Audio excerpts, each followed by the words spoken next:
ദുരന്തം. എന്താണ് അതിനെക്കുറിച്ച് പറയേണ്ടതെന്ന് അറിഞ്ഞുകൂടാ. നാം മനസ്സിലാക്കുക, ഗൗരവത്തോടുകൂടി നരകത്തിൽ കാത്തിരിക്കുകയാണ്, ധിക്കാരികളെ പിടിച്ചൊതുക്കാൻ സഈർ കാത്തിരിക്കുകയാണ്, ഹുത്തമ കാത്തിരിക്കുകയാണ്, ലള കാത്തിരിക്കുകയാണ്, സഈർ കാത്തിരിക്കുകയാണ്, ജഹീം കാത്തിരിക്കുകയാണ്, ഹാവിയ കാത്തിരിക്കുകയാണ്. ഇതൊക്കെയും നരകത്തിയുടെ ഗൗരവമായിക്കൊണ്ട് അള്ള പറഞ്ഞ പേരുകളാകുന്നു. പിടിച്ചു കുലുക്കുന്ന, തകർത്തെറിയുന്ന, ഇടിച്ച് പരുവത്തിലാക്കുന്ന ഹുത്തമ എന്നൊക്കെ വിശുദ്ധ ഖുർആൻ പറഞ്ഞ അതിഗൗരവമായ എന്തെല്ലാം വൃത്തികേടുകളിലേക്കാണ് നമ്മൾ പോകുന്നത്. ഞാൻ ഇന്ന് ഖുതുബയിൽ സൂചിപ്പിച്ചത് ഓർമ്മപ്പെടുത്തുകയാണ്. ശ്രദ്ധിച്ചിട്ടില്ലാത്ത ഏതെങ്കിലും ആളുകളുണ്ടെങ്കിൽ ഓർമ്മപ്പെടുത്തുകയാണ്. ഈ 2-3-4 ദിവസം കഴിഞ്ഞാൽ ഇതാ മുസ്ലിമിനെ നശിപ്പിക്കാൻ വേണ്ടി പിശാച് വല വിരിച്ചു കഴിഞ്ഞിരിക്കുന്നു. ഈ ശബ്ദം ശ്രവിക്കുന്ന മുഴുവൻ സഹോദരനോടും സഹോദരിയോടും പറയട്ടെ, ചെകുത്താൻ വല വിരിച്ചിരിക്കുകയാണ്.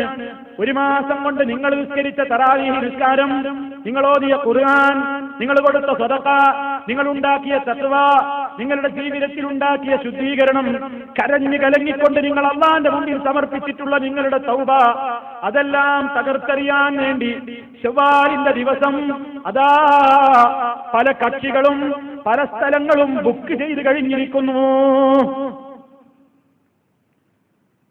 സിനിമാ സ്റ്റാറുകൾ എത്തിത്തുടങ്ങി, നടീനടന്മാരുടെ വരവായി, ഗായകന്മാരുടെ കൂലം കുത്തി വഴുക്കായി. മുസ്ലിമേ, അല്ലാഹുവിനെ ഭയമുണ്ടോ? ഇതുവരെ പറഞ്ഞ ജഹന്നമിനെ പേടിയുണ്ടോ? കത്തിയാളുന്ന നരകത്തിയുടെ ഒരംശത്തിന്റെ ചൂടെങ്കിലും സഹിക്കാൻ എനിക്കും നിങ്ങൾക്കുമാകുമോ?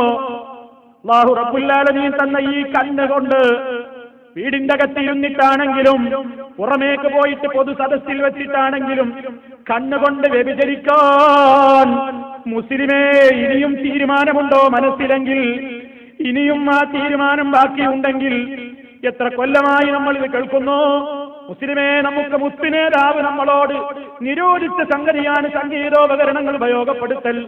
ആ മ്യൂസിക്കുകളുടെ പാട്ടുകൾ കേട്ടിട്ട്, സിനിമകൾ കണ്ടിട്ട്, സീരിയലുകളുടെ പിന്നാലെ പോയിട്ട്, ഗായികമാരുടെ മുമ്പിൽ പോയി ഇരുന്ന് കൊടുത്തിട്ട്, ആട്ടക്കാരികളുടെ മുമ്പിൽ പോയിട്ട് ഹറാമായവരുടെ ശരീരത്തിന്റെ ഭാഗങ്ങൾ കണ്ണുകൾ കൊണ്ട് നക്കി തുടക്കുന്ന, കണ്ണുകൾ കൊണ്ട് കൊത്തി വലിക്കുന്ന ഹറാമിന്റെ സംഗീതങ്ങൾ അള്ള തന്ന ഈ കാതുകൊണ്ട് കേൾക്കുന്ന ഏത് പാർട്ടിക്കാരനുണ്ടോ, ഏത് രാഷ്ട്രീയക്കാരനാവട്ടെ, ഏത് ഗ്രൂപ്പുകാരനാവട്ടെ, ഏത് സംഘടനക്കാരനാവട്ടെ, ആരാവട്ടെ, പൊന്നാര മുസ്ലിമേ, ആ വേദികളിലേക്ക് പോയി കൊടുക്കരുത്.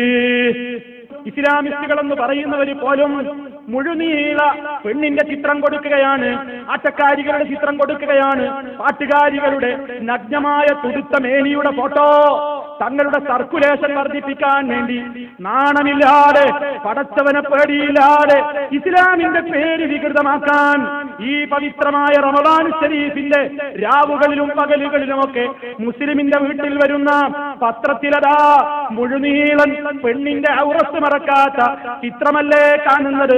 അത് നോക്കിക്കൊണ്ട് കണ്ണുകൾ കൊണ്ട് വ്യഭിചരിക്കുന്ന ആയിരക്കണക്കിന് വായനക്കാരന്റെ പാപത്തിന്റെ ഭാരമേൽക്കാൻ ഈ പാർട്ടിക്കാരുണ്ടാകുമോ പരലോകത്ത്?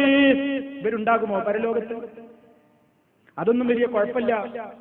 ഈ കാലഘട്ടത്തിൽ പത്രപ്രവർത്തനം എന്ന് പറഞ്ഞാൽ, ജേർണലിസം എന്ന് പറഞ്ഞാൽ അതൊക്കെ കുറച്ച് പഠിക്കാനുണ്ട്. പിന്നെ ഔറത്ത് മറക്കണ പെണ്ണിനെ കൊടുത്താൽ പിന്നെ ജ്വല്ലറിയിലെ പരസ്യം ശരിയാവും. ഔറത്ത് മറക്കണ പെണ്ണിനെ കൊടുത്തു കഴിഞ്ഞാൽ എല്ലാം മറക്കം ഒന്നുമില്ലാത്തൊരു പെണ്ണിനെ കാണിച്ചാൽ പിന്നെ പർദ്ദ ചെലവാകും. വസ്ത്രം ശരിയാകുമോ? എന്താ ന്യായീകരണങ്ങൾ? ഒരു മ്യൂസിക് കേട്ടു വിചാരിച്ച് ലോകം ഇടിഞ്ഞു വീഴുമോ? പെണ്ണൊന്നും ശരിയായ നിലക്കല്ലാതെ ലൂസില്ലാത്ത വസ്ത്രം ധരിച്ച്, ടൈറ്റായിട്ട് വസ്ത്രം ധരിച്ച് പുറത്തിറങ്ങിയാൽ ഇടിഞ്ഞു പൊളിഞ്ഞു വീഴുമോ? എന്തൊക്കെയാ പരിഹാസങ്ങൾ, എന്തൊക്കെയാണ് ചോദ്യങ്ങൾ? ചോദ്യങ്ങളൊക്കെ അള്ളാഹിനോടാണ് ചോദിക്കേണ്ടത്. നാഥനാ നമ്മളോട് പറയുന്നത്, ഞാൻ തന്നതാണ് കണ്ണ് കേട്ടോ, അലം നജഅൽ ലഹു ഐനൈൻ, നാം അവന് 2 കണ്ണുകൾ കൊടുത്തിട്ടില്ലയോ? നാം കൊടുത്തതാനാ പറയുന്നത്. അള്ള തന്ന സാധനമാണ്. സാധനം തന്ന ഉടമയ്ക്ക് ഇഷ്ടമില്ലാതെ തന്ന സാധനം ഉപയോഗിക്കാൻ പറ്റുമോ? ഞാനൊരാളുടെ കയ്യിൽ ഒരു സാധനം ഏൽപ്പിച്ചു, സമയമാകുമ്പോ തിരിച്ചു തരാൻ എനിക്ക് വെറുപ്പുള്ള സംഗതിക്ക് അയാളത് ഉപയോഗപ്പെടുത്തി എന്നറിഞ്ഞാൽ ഞാൻ സഹിക്കുമോ? നിങ്ങൾ സഹിക്കുമോ? അല്ലാഹു റബ്ബുൽ ആലമീൻ തന്നതാണ് ഈ 2 കണ്ണുകൾ.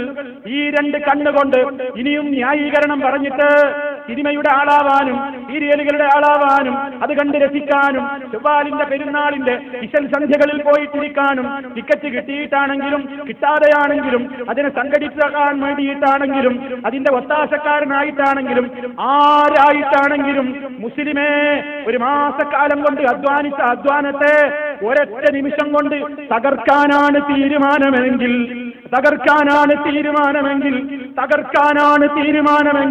ശുദ്ധ ഖുർആൻ പറയുന്നു ഫഇന്ന ജഹന്നമ ലമൗഇദുഹും അജ്മഈൻ.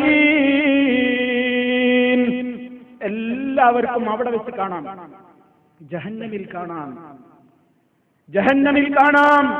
ഫകുബ്കിബൂ ഫീഹാ ഹും വൽ ഗാവൂൻ വജുനൂദു ഇബ്ലീസ് അജ്മഊൻ. ഇബ്ലീസിനെ സ്നേഹിച്ച് അല്ലാഹുവിന്റെ റസൂൽ പറഞ്ഞ വാക്കുകളെയൊക്കെ പുറങ്കാല് കൊണ്ട് ചവിട്ടിയിട്ട് മാറ്റിവെച്ചിട്ട് ഇബ്ലീസിന്റെ വ്യാഖ്യാനങ്ങൾ കേട്ടിട്ട് അതൊന്നും കുഴപ്പമില്ലെന്ന് പറഞ്ഞ് കണ്ണിന് ആനന്ദം കൊടുക്കാൻ വേണ്ടി ഇത്തരത്തിലുള്ള പിശാചിന്റെ വേദികളിലേക്ക് ഇനിയും പോകാൻ തന്നെയാണ് തീരുമാനമെങ്കിൽ, ഇനിയും അതിന് തന്നെയാണ് ഭാവമെങ്കിൽ ഒന്നും പറയാനില്ല. ഉത്തരവാദിത്വം നിർവഹിക്കപ്പെട്ട് കഴിഞ്ഞുവെന്ന് മാത്രമേ വിനീതമായി ഓർമ്മപ്പെടുത്തുന്നുള്ളൂ. നരകം അവരെ കാത്തിരിക്കുന്നു, ജഹന്നം കാത്തിരിക്കുന്നു. അതൊക്കെ അവിടെ എത്തുമ്പോ കാണാമെന്ന് പറയാൻ മാത്രം, ഈ നരകത്തിയെ ഞങ്ങളന്ന് സഹിച്ചോളാമെന്ന് പറയാൻ മാത്രം. ഈ നരകത്തെ ഞങ്ങളങ്ങ് സഹിച്ചോളാമെന്ന് പറയാൻ മാത്രം ധിക്കാരം ഇവർക്ക് എങ്ങനെയുണ്ടായി, എങ്ങനെ ഇവർക്ക് മനസ്സ് വരുന്നു? ഖുർആനിന്റെ ചോദ്യമാണ്, എന്റെയും നിങ്ങളുടെയും മനസ്സിനെ പിടിച്ചു കുലുക്കുന്ന ചോദ്യം. ഒറ്റക്കൊറ്റക്ക് കബറിൽ കിടക്കണം. അന്ന് ഈ സിനിമയും സീരിയലിനെയൊക്കെ പലതിനും ഉപയോഗപ്പെടുത്താ എന്ന് പറഞ്ഞ് പെണ്ണിനെ കൊണ്ട് പാടിക്കുന്ന, ആടിക്കുന്ന, ശരീരം പുറത്തേക്ക് കാണിച്ചുകൊണ്ട് പരസ്യം കൊടുക്കുന്ന, സർക്കുലേഷന് വേണ്ടി അങ്ങനെയുള്ള പ്രവർത്തനങ്ങൾ നടത്തുന്ന ഒരു പാർട്ടിക്കാരനും ഒരു നേതാവും നിങ്ങൾക്ക് വക്കാലത്ത് പറയാൻ കബറിൽ ഉണ്ടാവില്ല. പടച്ചോനെ പേടിയുണ്ടോ? അള്ളാനെ ഭയമുണ്ടോ? ജഹന്നം പേടിക്കുന്നുണ്ടോ? റബ്ബേ നിന്റെ നരകം വരെ സഹിക്കാൻ ഞങ്ങൾക്കാവില്ല, ആ ബോധമുണ്ടോ? ഈ രാത്രിയിൽ തീരുമാനമെടുക്കണം അള്ളാന്റെ മുമ്പിൽ. അല്ലാ, ഞാൻ ഒരുപാട് ചെയ്തു പോയവനാണ്, ഈ കണ്ടുകൊണ്ട് നിനക്ക് ഇഷ്ടമില്ലാത്തത് പറഞ്ഞവനാണ്, കേട്ടവനാണ്. നാഥാ അഫ്വ് തരണം. അല്ലാഹുമ്മ ഇന്നക അഫ്വുൻ. നാഥാ നീ ഏറെ പൊറുക്കുന്നവനല്ലേ, ഏറെ മാപ്പ് ചെയ്യുന്നവനല്ലേ. തുഹിബ്ബുൽ അഫ്വ, ഈ മാപ്പ് നിനക്ക് വലിയ ഇഷ്ടമല്ലേ. ഫഅഫു അന്നീ, എനിക്ക് മാപ്പ് തരണം അല്ലാ. ഈ രാത്രിയിൽ പറഞ്ഞോളൂ സഹോദരന്മാരെ, സാധുവായ ഞാൻ നിങ്ങളോട് ഓർമ്മപ്പെടുത്തുകയാണ്, എല്ലാവരോടും പറയുകയാണ്, നിങ്ങൾ എനിക്ക് വേണ്ടി നരകമോചനത്തിന് വേണ്ടി പ്രാർത്ഥിക്കണം. നിങ്ങൾക്ക് എല്ലാവർക്കും വേണ്ടി ഈ ഉള്ളവനും അത് പ്രാർത്ഥിക്കും തീർച്ചയാണ്. ഒരാൾ മറ്റൊരാൾക്ക് വേണ്ടി പ്രാർത്ഥിക്കുന്നത് നമുക്ക് വലിയ ലാഭമുള്ള സംഗതിയാണ്, വലിയ ലാഭമുള്ള കാര്യമാണ്. തന്റെ സഹോദരന്റെ സാന്നിധ്യത്തിൽ ഒരാൾ മറ്റൊരാൾക്ക് വേണ്ടി ദുആ ചെയ്യുകയാണെങ്കിൽ തനിക്ക് വേണ്ടി പ്രാർത്ഥിക്കുമ്പോഴില്ലാത്ത ഒരു മഹത്വം നബി സല്ലല്ലാഹു അലൈഹി വസല്ലം പറഞ്ഞത്, ഞാൻ എന്റെ സഹോദരന്റെ സാന്നിധ്യത്തിൽ അയാളുടെ നന്മക്ക് വേണ്ടി പ്രാർത്ഥിക്കുമ്പോഴൊക്കെ എന്റെ അടുക്കൽ ഒരു മലക്ക് നിൽക്കുന്നുണ്ട്. ഞാൻ അയാൾക്ക് പുറത്തു കൊടുക്കണേ അല്ലാ എന്ന് പറയും, അല്ലാഹ് അയാളെ നരകത്തിൽ നിന്ന് രക്ഷിക്കണേ എന്ന് പറയുമ്പോൾ, അല്ലാഹു അയാൾക്ക് ഇൽമു വർദ്ധിപ്പിക്കണേ എന്ന് പറയുമ്പോൾ, ഈമാൻ വർദ്ധിപ്പിച്ചു കൊടുക്കണേ എന്ന് പറയുമ്പോൾ, നല്ല അഞ്ചം നൽകണേ എന്ന് പറയുമ്പോൾ, ആരോഗ്യം നൽകണേ എന്ന് പറയുമ്പോൾ, സുഖം നൽകണേ എന്ന് പറയുമ്പോ അതാ മലക്ക് പറയുന്നു ആമീൻ ആമീൻ വലക ബിമിസ്ൽ, നിനക്കും അതുപോലെ അല്ലാഹു തരട്ടെ, നിനക്കും അതുപോലെ അല്ലാഹു തരട്ടെ എന്ന് പറയുന്ന ഒരു വലിയ കാര്യം. പ്രാർത്ഥിക്കുക നമ്മൾ. സഹോദരന്മാരെ, ഈ സാധുവായ എന്റെ വിവരണം കൊണ്ട് ജഹന്നമിന്റെ വിവരണം പൂർത്തിയായിട്ടില്ല, അത് പൂർത്തിയാക്കാനുമാവില്ല. പക്ഷേ നമ്മളൊന്ന് മനസ്സിലാക്കുക, ഇത്രയൊക്കെ പോരെ. ബുദ്ധിയുള്ളവന്, ചിന്തിക്കുന്നവന് ഇനിയും നമ്മുടെ അന്ധവിശ്വാസങ്ങളിലും അനാചാരങ്ങളിലും നമ്മുടെ കച്ചവടങ്ങളിലെ കുഴ്ത്തിവെപ്പുകളിലും കരിഞ്ചന്തകളിലും നുണപറയലുകളിലും ജീവിതത്തിന്റെ ശുദ്ധിയില്ലായ്മയിലും കണ്ണുകൾ കൊണ്ടും കാതുകൾ കൊണ്ടും നാവ് കൊണ്ടുമൊക്കെ വ്യഭിചരിക്കുന്ന അവസ്ഥയിലും ഇനിയും പെടാപ്പാടുപെടുന്ന ഒരു ജീവിതത്തിൽ തന്നെയാണ് തുടരാൻ ഭാവമെങ്കിൽ വല്ലാഹി അതാ അറിയിപ്പ് നമ്മൾക്ക് കിട്ടിക്കഴിഞ്ഞിരിക്കുന്നു. അറിയുള്ളവനും അറിയാത്തവനും സമമാകുമോ? ഖുൽ, നബിയെ ചോദിക്കൂ, ഹൽ യസ്തവി അല്ലദീന യഅലമൂന ഹൽ യസ്തവി അല്ലദീന യഅലമൂന, അറിവുള്ളവരും അറിവില്ലാത്തവരും സമമാകുമോ? ഖുർആൻ ചോദിച്ചു.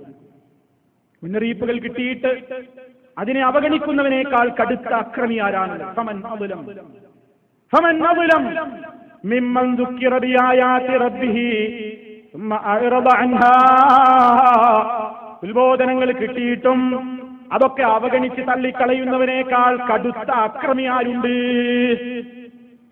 അതുകൊണ്ട് സഹോദരന്മാരെ, ഇനി ഞാൻ സുദീർഘമായി സംസാരിക്കുന്നില്ല. ഈ പുണ്യമായ രാത്രിയിൽ ജഹന്നമിനെ പറ്റി ഇത്രയും നേരം പറഞ്ഞത്, ഇന്ന് നേരം പുലരുവോളം ഈ ഓർമ്മകളുമായി ജഹന്നമിൽ നിന്ന് അള്ളാഹുവോട് കാവൽ ചോദിക്കുക എന്ന ഉദ്ദേശത്തിന് വേണ്ടിയാണ്. നിങ്ങൾക്കറിയാത്തതൊന്നും ഞാൻ പറഞ്ഞിട്ടില്ല, നിങ്ങളാരും ഇതുവരെ കേൾക്കാത്തതൊന്നും ഞാൻ പറഞ്ഞിട്ടില്ല. ഞാൻ ഇന്ന് ഈ വിഷയം തെരഞ്ഞെടുത്തത് തന്നെ പുണ്യമേറിയ ഈ രാവിലെത്തുമ്പോ ഈ നീറുന്ന ഓർമ്മകളുമായി ഇന്ന് പുലരുവോളം നമുക്ക് പ്രാർത്ഥിക്കാനാവണം, നമ്മുടെ മനസ്സിലുണ്ടാകണം, അല്ലാ ഈ കഠിന കഠോരമായ ജഹന്നമിൽ നീ ഞങ്ങൾ ഉൾപ്പെടുത്തരുതേ എന്ന്. വരും ദിവസങ്ങളിലും നമുക്കത് പ്രേരകമാവണം. അതിനു വേണ്ടിയാണ് ചുരുങ്ങിയ വാക്കുകൾ നിങ്ങളുടെ ശ്രദ്ധയിൽപ്പെടുത്തിയത്. റഹ്മൻറഹീമായ നാഥ, ജഹന്നമിൽ നിന്ന് ഞങ്ങൾ രക്ഷിക്കണം റബ്ബുരാനെ. റബ്ബന സ്രിഫ് അന്നാ അദാബ ജഹന്നം ഇന്ന അദാബഹാ കാന ഗറാമ ഇന്നഹാ സാഅത് മുസ്തഖറ മഖാമ. اللهم اجرنا من النار، اللهم اجرنا من النار، اللهم اجرنا واجر والدينا من النار. ربنا اغفر لنا ولاخواننا الذين سبقونا بالايمان ولا تجعل في قلوبنا غلا للذين امنوا ربنا انك رؤوف رحيم. توفنا مسلمين والحقنا بالصالحين والحمد لله رب العالمين.